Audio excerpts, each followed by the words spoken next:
Good evening. My name is Francesca. I'm a peer educator, and soon you will be too. I hope everyone is doing well today. And if there are any new participants joining us, welcome. Before we move into today's discussion, let's quickly go over what we discussed last week. The last module was filled with tons of information, so don't worry if you can't remember every single thing. We defined epilepsy and seizures. We talked about some facts and myths about epilepsy.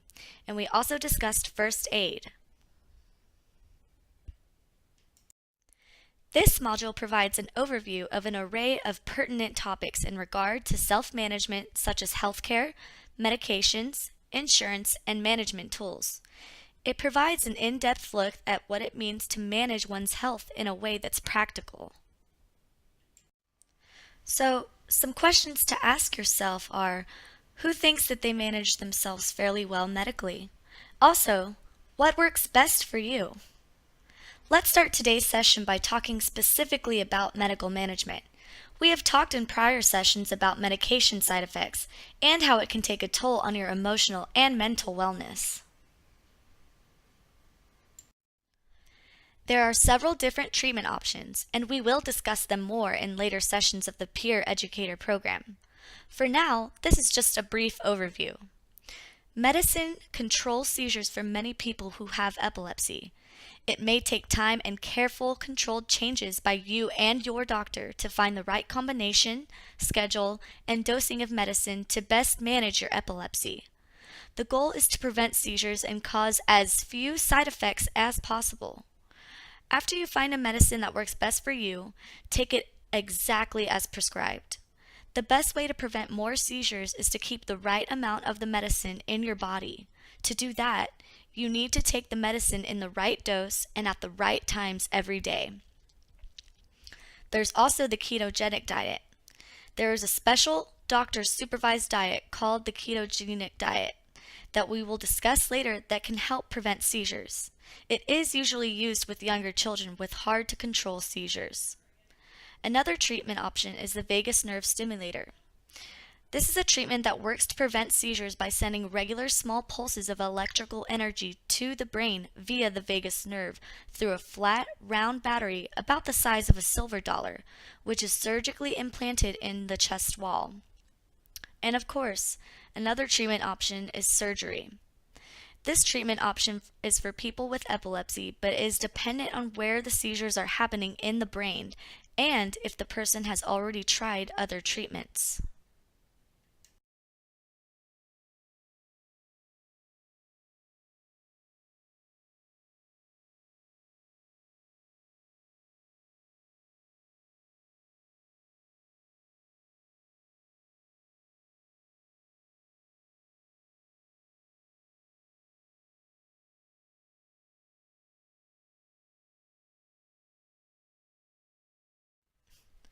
If you're like me, you've definitely been in the position of having no idea what to ask your doctor, which is why it's important to think about what kind of questions you should ask before your visit. Let your doctor know if you're still having seizures and if you have any side effects from medication. Talk about any upcoming life changes, such as having less sleep during finals or drinking alcohol, even if you're starting a new family. If you've been seizure-free for a long time, you can also talk about reducing or stopping your medicine.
When medications are created, the creators receive a patent on that medication.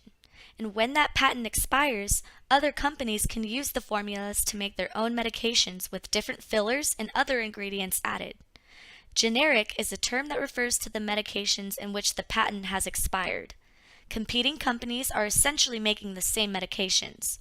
Generic medications are more affordable because they do not involve the original research, testing, or marketing. However, although generics are essentially the same medicine, the Food and Drug Administration, the FDA, allows for a certain range of variability. This means your medicine might be slightly different, but might just be different enough that it could cause a seizure. Always talk to your doctor before you switch from a brand name to generic medication. Don't just ask your pharmacist for a generic equivalent.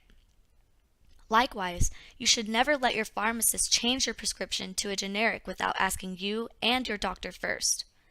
If you're worried that your insurance won't cover a brand name drug, ask if your doctor will request coverage. If a generic drug won't work the same way for your epilepsy, your insurance company may be required to cover the brand name medicine. Learn more by visiting the No More Seizures site, www.nomoreseizures.org.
On this slide, you'll find some things that you can possibly discuss with your new doctors, such as lifestyle habits, sex drive, living on your own, or long-term disability forms.